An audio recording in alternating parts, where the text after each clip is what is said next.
Everybody, guess what? We are live. Happy Monday morning. It's a little snowy out there, but it's a great day to celebrate because today we are celebrating the city of Brentwood. Police Department is celebrating 50 years. I have Chief Hughes with me and Deanna Lambert from the city of Brentwood. But Chief, you're celebrating 35 years today, actually, right, with the police department? That's right. I'm starting to feel a little old. Yeah, 50 years for the department, and 35 of those 50 years I've actually been a part of. So, yeah, it's been a long, fun ride. I've been doing some research about how long police chiefs and even the people who stay employed with police departments, you have well exceeded all the numbers that I could find out there. What keeps you coming back to work every day? Well, I think it's as simple as enjoying coming to work, and it's because of the people I work with, and it's because of the people we serve. And if just to touch on that, I'm only the third police chief in the history of this department. Chief Buttry served from 1971 until 2000, and then he was succeeded by my predecessor, Chief Ricky Watson, who served from 2000 until 2012. And obviously, uh, I've been here since January of 2012 as the chief. And so we do have a record here, which is not typical in police work. A lot of times you'll see chiefs last somewhere on an average of about 5 years. I mean, that seems to be a good lifespan for a chief of police uh, in our profession. But I think it's because of the community that we work in, because of the relationships we build, and we're not. Uh, we Politics are just not something that play a big part in what we do here in serving our citizens. We have bosses. Everybody has bosses, but our bosses let us do our job. They entrust us to do that job, and because of the kind of people that we have here in our organization, I think I'm biased, but I think we do it really well. And I think we serve our community to the best ability that we have. Yeah, you've been there since 1986. Tell me some of the changes that you have seen in that time. That's a long time. For one thing, Brentwood has grown tremendously since 1986. Right. Well, the obvious things are population, and with that comes traffic. I mean, you wouldn't recognize this city 35 years ago. When you drove down Moore's Lane, you looked south. There was nothing really to amount to anything, especially on midnight shift, which is where I started out. It was dark. You had a quick sec market on the left, and you had a hot stop market across the interstate on the right, and it was almost like a ghost town on midnight shift, particularly on the south end of the city. And for the most part, it was two-lane roads, and traffic lights were far fewer than we have today. Uh, it's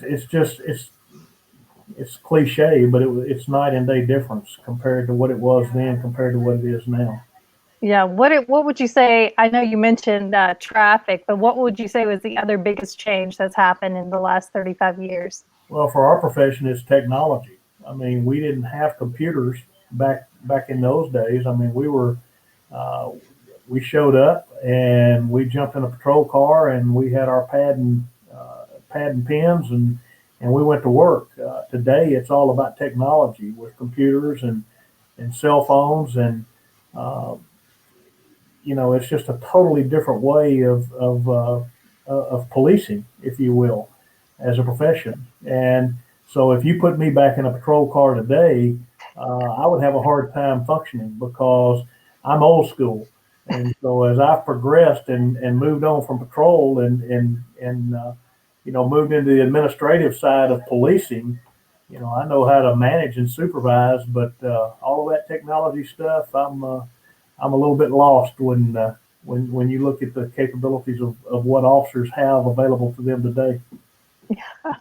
Well, tell me about give me three of your most memorable moments as the police chief.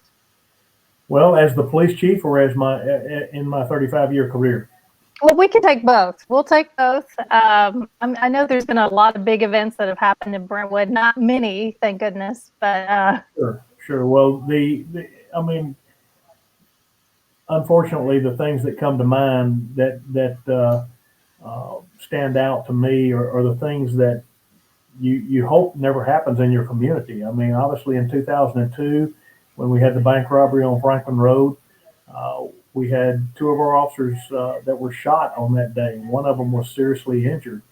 Tommy Walsh, who rose to the rank of assistant chief and served as kind of my right hand guy, here in the department for many years, was seriously injured on that day.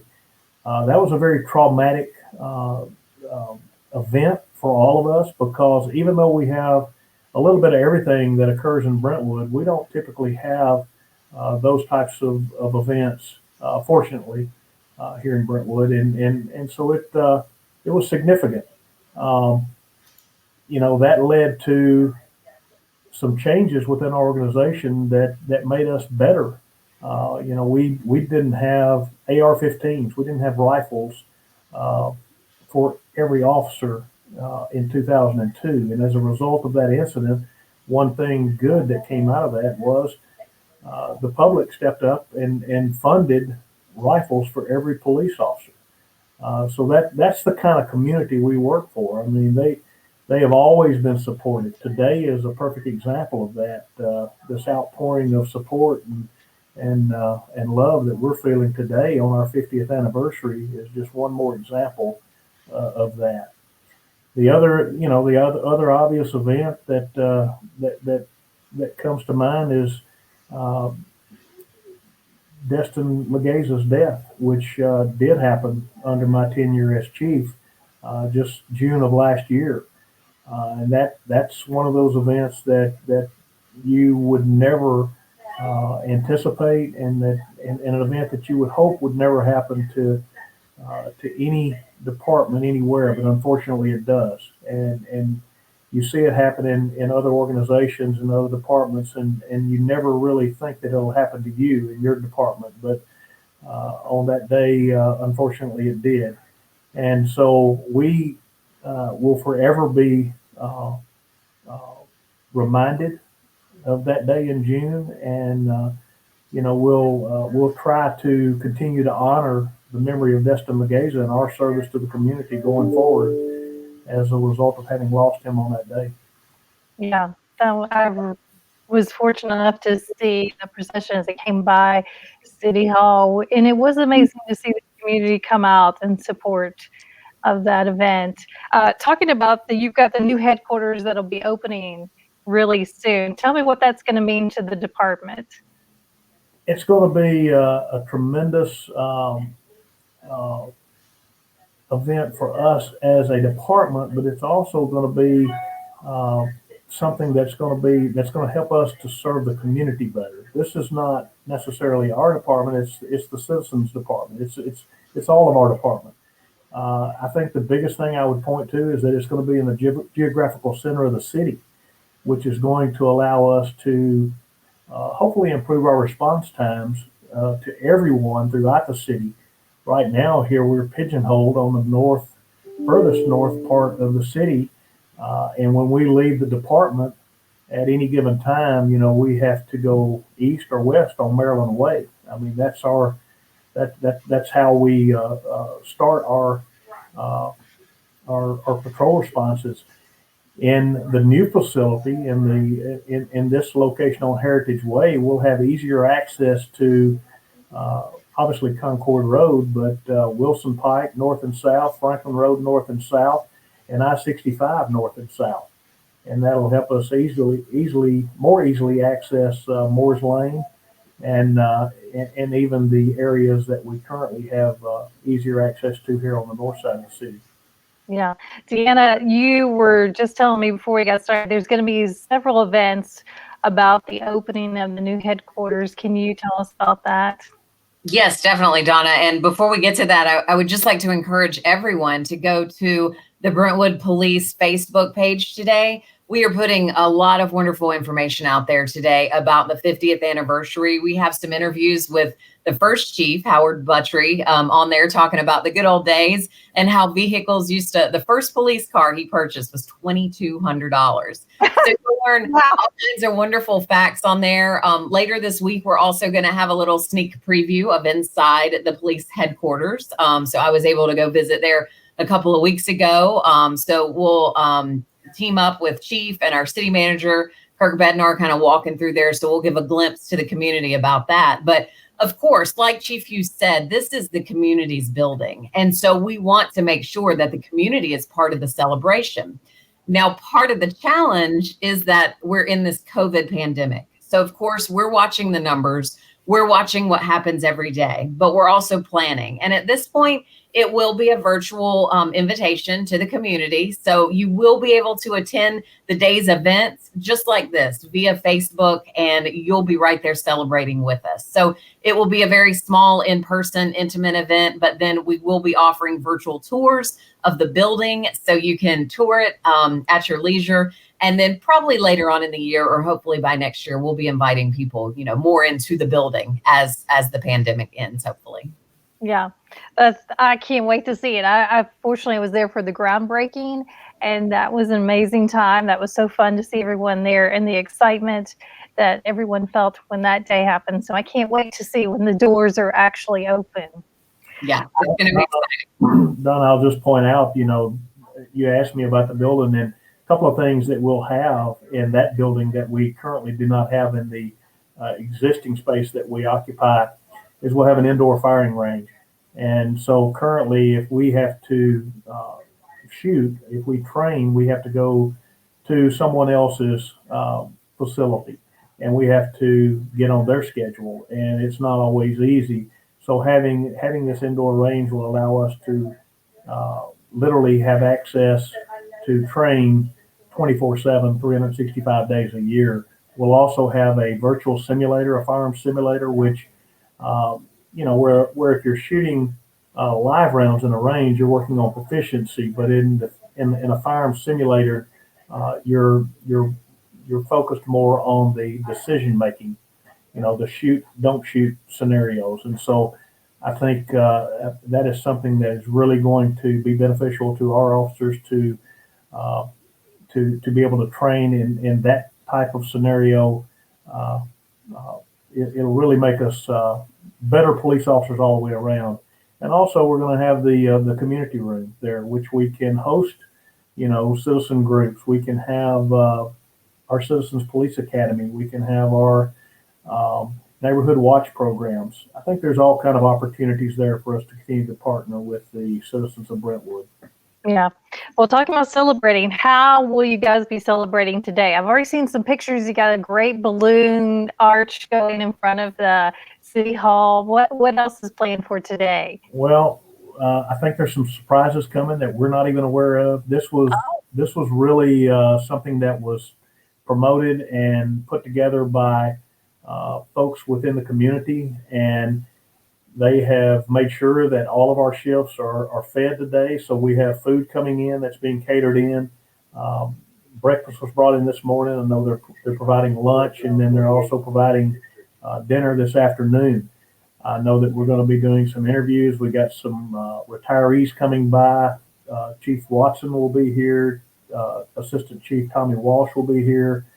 Captain Tommy Campsey will be here. So just some fun times. There are a lot of decorations around the city that we're enjoying, and it's just a great feeling to know that the community supports us in the way that they do. We're very fortunate, and we're humbled to be able to serve the citizens of Brentwood.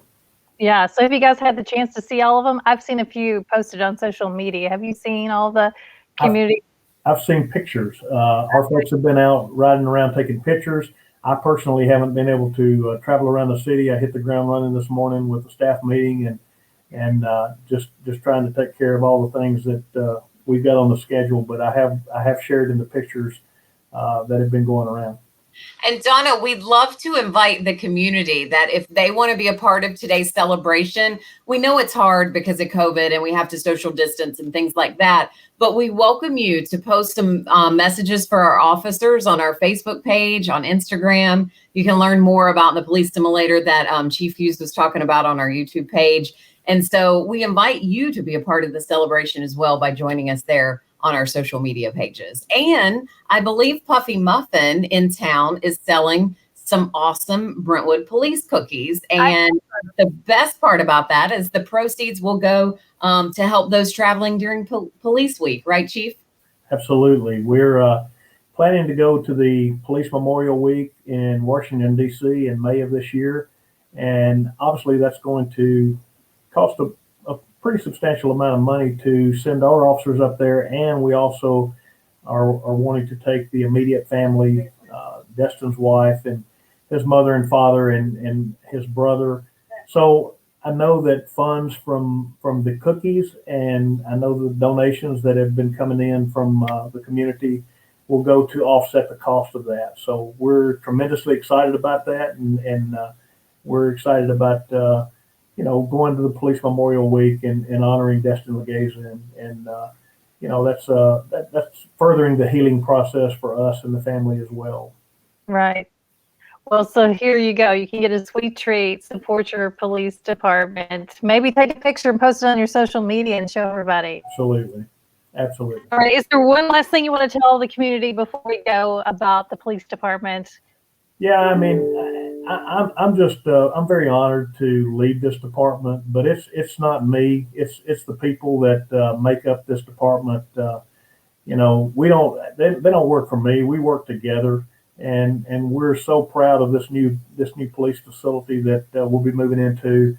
But that's just a structure. That's just walls and a roof and so forth. It's the people that make it the wonderful department that it is, and I'm so proud of our officers and our staff, and it's our goal to be the best public servants that we can be, and hopefully we're doing that and doing it well, and because of the kind of support that we're seeing today. I feel like that we must be doing something right, and I'm proud of that. I'm really proud of that, and I want to thank the citizens of Brentwood. Well, you know what? The love is mutual because I see some messages coming in here. I can see a few that have popped up while we've been talking, and everyone is saying thank you to you as well. So thank you to the City of Brentwood Police Department for taking care of us. All right, you guys go check them out. Follow them. Deanna, did you say on the city's Facebook page for more today? Yeah, the City of Brentwood Police actually have their own Facebook page. And so go there and you will be able to find this interview and all of the other things that we mentioned during this interview. All right.